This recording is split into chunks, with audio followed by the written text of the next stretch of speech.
Hey again, everyone. This is going to be sort of a preemptive update of sorts. Usually, like I say, I kind of do these updates when there's a bit of a stretch between the last video and the next video. And it's only been a few days since the London Has Fallen video, but I figured I was going to do a video tonight, a video review and whatnot. But I just didn't quite get myself to the right place to jump on top of it tonight. Probably the next day or two I will.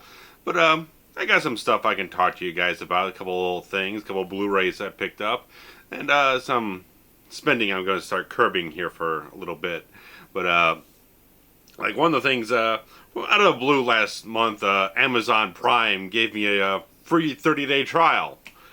And you know what? I figured, what the hell, why not? Because that was back when I was going to, I was purchasing the Bram Stoker's Dracula Blu-ray back when I kind of had the inkling to maybe do that review, so they were giving me the offer for a couple of days on then I just decided to jump on because I had to order something anyway. Might as well get free shipping with it and everything and get it in 2 days. And so I was on Amazon Prime for about a month, and it's like I kept ordering stuff. It's like free 2-day express shipping. I keep ordering shit. I decided by the end of the whole thing, I can't pay for this for a year. I will just spend and spend and spend because I'll know I'll be able to get it. Free shipping, 2-day express shipping. I gotta stop this. I can't go on like this. And plus, I was looking on, because all the streaming sources, I have Hulu and Netflix right now, and after Daredevil Season 2 hits and I get all the way through it, probably not going to be renewing it until, say, the next Marvel series comes up or have the inkling for it, because I really don't watch that much on Netflix. It's been a long time since I did one of those Netflix roundup videos, and it's kind of just the fact that I just don't tend to find much that is worth watching on Netflix for myself. That, and the TV shows that they have, I got them on DVD already, so it's like I only really kind of do it when I'm lazy. I just pop it up on here just to watch the HD version of like Quantum Leap or something like that. I've got the entire series on DVD, so it's just easier to pop on the app and just search through whatever episode I want to find and just go from there. So I gotta expend a little more energy to look through DVDs from that point on, so I don't tend to find a whole lot that's really worth noting on there, because I got like 600 titles on Blu-ray and DVD combined. There's not a lot of gray area there, so. But moving on from that, Amazon Prime Instant Video, I just didn't see a whole lot on there that was worth paying $100 a year for, and noticed that a lot of the movies I had on there for the Prime subscription was a lot of the same stuff that's already on Hulu, and I need Hulu. God damn it, I need it, because I just got to keep up with my shows, and I can't always be home to watch things. So, I do have a DVR, an old TiVo that's standard definition. Now I got the HD setup. I really just don't use it at all anymore. So, Hulu is my savior. I can watch my Supernatural. I can watch my Law & Order SVU. And whatever else pops up, and too bad they don't have CBS shows, but that's why I got the on-demand cable for that. So let's move on, and I'll talk a little bit more about that later, but I got Blu-rays here because many of you probably don't know, my birthday was recently. I was born on February 29th. Leap day. Leap year.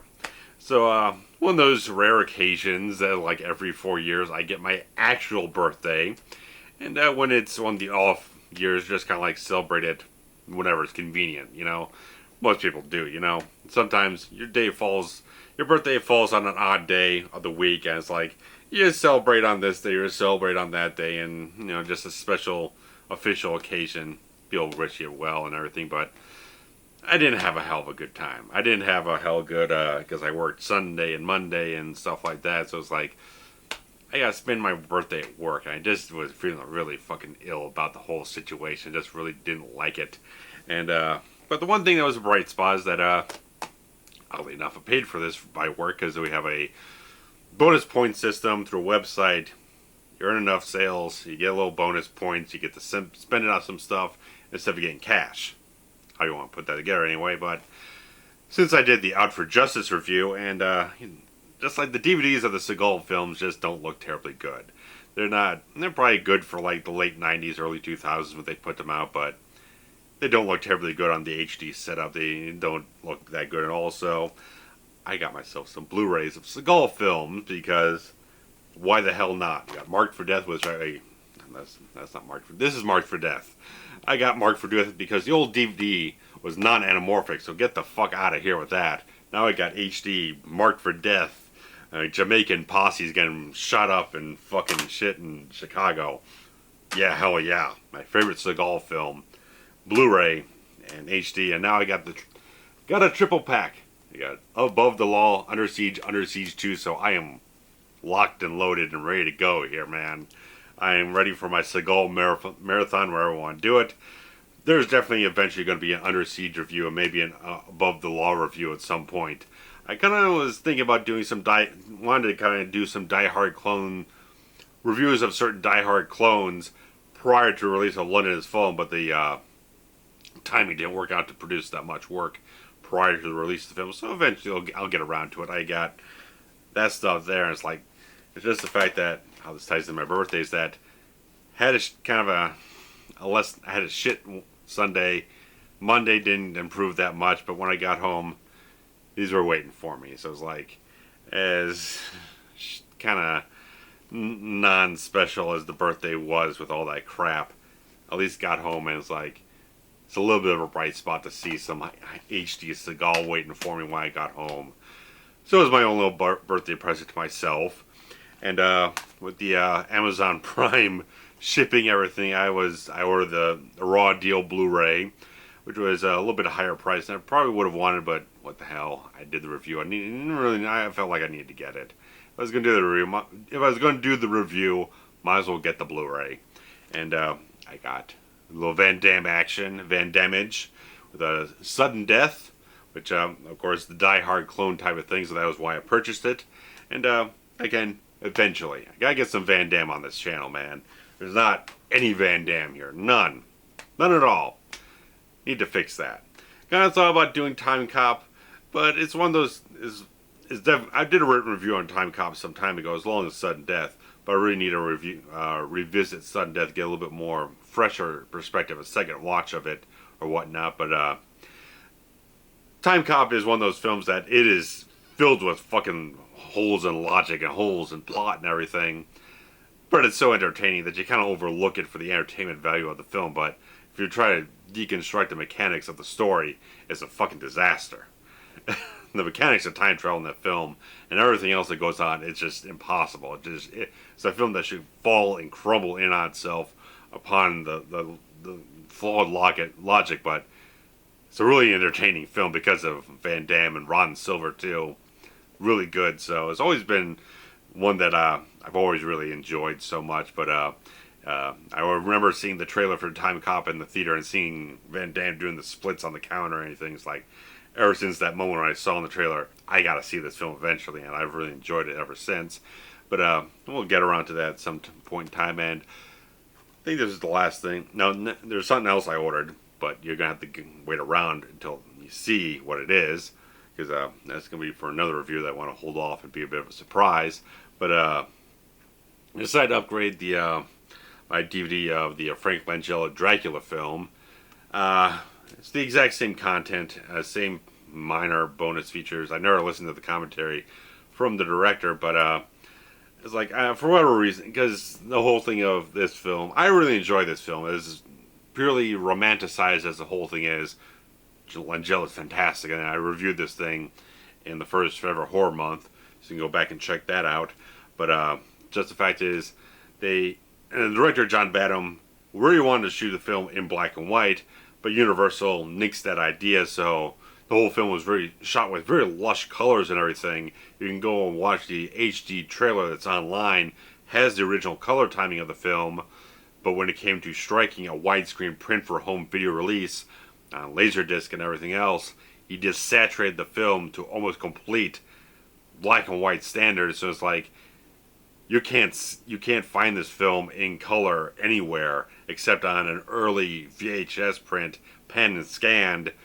But I just felt like, if I am going to watch this film in that quality, if I'm going to watch in that version, I at least want to have as much detail as possible. And throw this up on the screen here that I did some manipulation from a screen cap of the DVD release and compared it to one of the same stills from the HD trailer. it is possible to restore mostly the original color timing of the film from what information is left in the print from that DVD release. So a little bit in the back of my head is a personal project. Maybe one day, rip the whole Blu-ray, 1080p, and try to do a restoration on it. Get back as much of that original lush color as possible. We'll see, because I did that in Photoshop. Filter's a little bit different when you're dealing with Final Cut Pro, but one of those things at the back of my mind is a personal project. That's something I'd probably distribute because that's illegal. Let's not get into that. But personal project, something to appease my own desire for that film. Really enjoy it. Thought I'd get the HD upgrade because I finally unloaded all those CDs and DVDs I had piling up in the back of my car in a bag or whatnot. So I just went off, sold it all off. Felt very freeing to get rid of all this stuff, push it out. I don't need it anymore. But that's about all I got with the Blu-rays. But like I was saying, some of the streaming services stuff, I've really been enjoying the Hulu series based on the Stephen King novel produced by J.J. Abrams, 11/22/63. The whole thing of someone being sent back in time to attempt to prevent the John F. Kennedy assassination, starring James Franco and Chris Cooper and a lot of other good talents. I'm really engaged by this series. I did it because I got hooked into it from because I listened to the Quantum Leap podcast, and the guy who runs that, LB, also produces a podcast on 11/22/63. Because originally a novel, and now they're also talking about the series, so it's like I got completely hooked into that. And the show does have a bit of a Quantum Leap vibe as well, especially the fact that Quantum Leap did a Lee Harvey Oswald 2-part episode, so really kind of really hooked really well into the show. It's like I'm really enjoying what they're doing.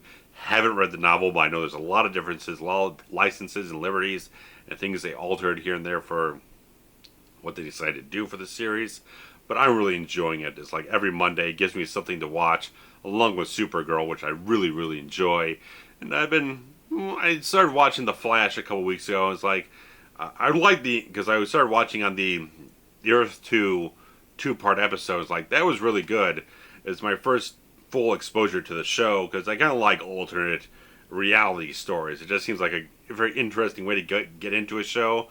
As weird as that sounds, because you'd probably you want to be able to stick with the show, follow these characters, and then be able to have that juxtaposition towards an alternate reality version of a character or whatnot. But it's just like something about that always intrigues me, to see an alternate version, alternate reality of something. And it seems like a very exciting concept where you're going to take a lot of liberties, have a lot of fun with it, and I've really enjoyed it. I tried to go back and watch season 1 of The Flash, and I got 6 or 7 episodes in. It's like, the season 1 stuff, I like the overarching storyline that was going on throughout the series, but the episode by episode storylines that are going on, the sort of monster of the week type of thing, villain of the week stuff, that just felt a little uninteresting to me. As much as I enjoyed Smallville, I have the full series on DVD. I can readily admit there was a lot of stuff in that series that really got dragged out way too much. A lot of stupidly repeating plot lines, and some seasons that just didn't hit off very well. So I could definitely say that when I put a critique for The Flash season 1, where it seems like it's kind of retreading a lot of Smallville stuff with like the Kryptonite Freak of the Week type of thing that Smallville had for a long time. It gets a little tiresome. It feels like you want to do something a little bit more fresh and different and exciting and whatnot, and not just kind of drag out some weird villain every week. That there's even like 2 episodes in season 1 where they seem like they ripped off 2 different X-Men characters. Like, one character couldn't touch someone. This woman who couldn't have physical contact with another human being without killing them, which pretty much says Rogue. And then the next episode had a guy who could turn into metal, which is pretty much Colossus. So it's like, the overarching idea is the characters in the show are pretty good, but these week-to-week episode plots are just, they're not holding me very well. It's like, I'd rather just got to get rid of that, push that aside, and just edit together all the stuff that's happening behind the scenes that they kind of thread through the whole season type of stuff. That stuff I was very interested in, but it's like, the villain of the week stuff really wasn't getting me. So it's like, I'm probably going to stick with going with season 2 when they come back. And of course, they got the Flash Supergirl crossover coming out, which I'm very interested in seeing, of course, and see where it goes from there. And it's like, it's not the first time I've kind of jumped onto a series at a later point. It's like with Supernatural, I jumped into the show halfway through season 5, watched the first 4 seasons within a single week, bought up all the DVDs around like Black Friday, so I got like $10, $15 per set, watched the whole thing, binge watched 4 seasons in a week. Sometimes it gets you. Sometimes it just strikes a little late for you. And it's like, glad this isn't as late. And I know lightly where the stories has gone with the Flash here and there. I've kept up a little bit of news stories here and there. Kind of see stuff in the social media feeds. So I kind of have a general idea where things have kind of floated from here to there. So it's very interesting. And I did try to get into Arrow when it first premiered, but it just it didn't really click with me. Just say that the pilot episode just didn't do it for me. Like, I didn't like halfway through the episode, Oliver Queen just outright kills a guy in cold blood. It just didn't quite seem like the Oliver Queen I'm familiar with, and just like, I don't know if I'm gonna give it much more of a second look or whatnot. Probably at some point in time when there's like a Flash Arrow crossover, maybe it'll give me a bit of a different flavor there.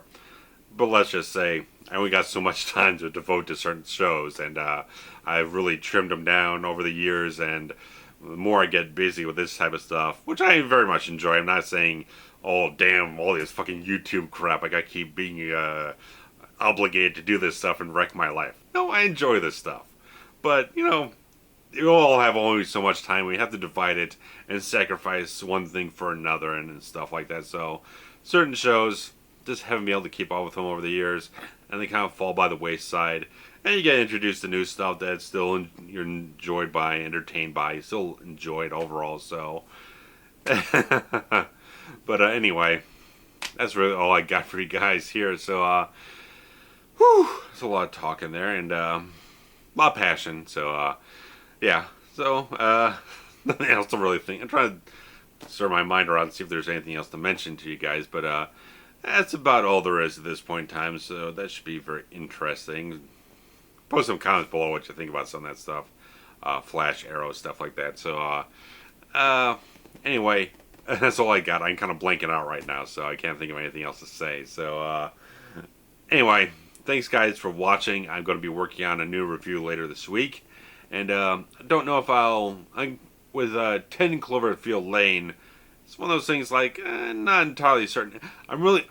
If it wasn't anything if it had a completely different name, had no connotation being connected towards the film Cloverfield at all, I'd have zero interest in the film. So it's one of those I'm just kind of waiting to see what the word is on. Is like, I don't want, because there's always that thing in the back of my mind watching these trailers and TV spots. I feel like I'm always going to be faked out the whole thing. It's not going to have any fucking thing to do with it. I was going to have the thinnest connection to that 2009 found footage film.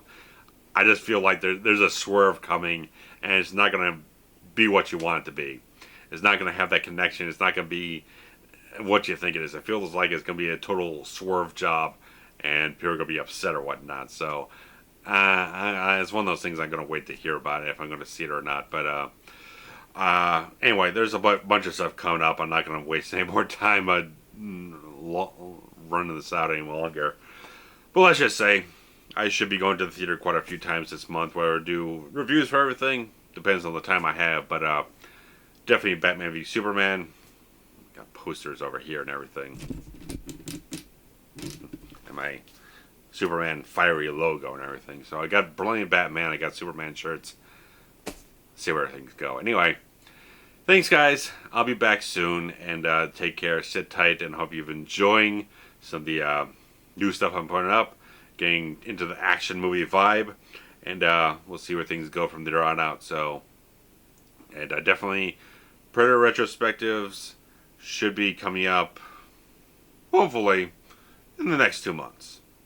Let's just see that. It's always one of those things.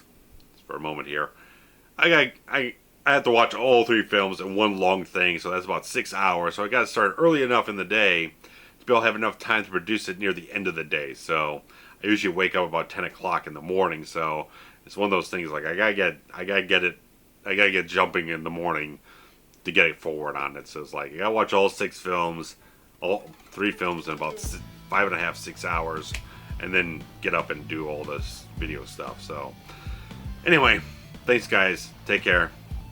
Bye bye.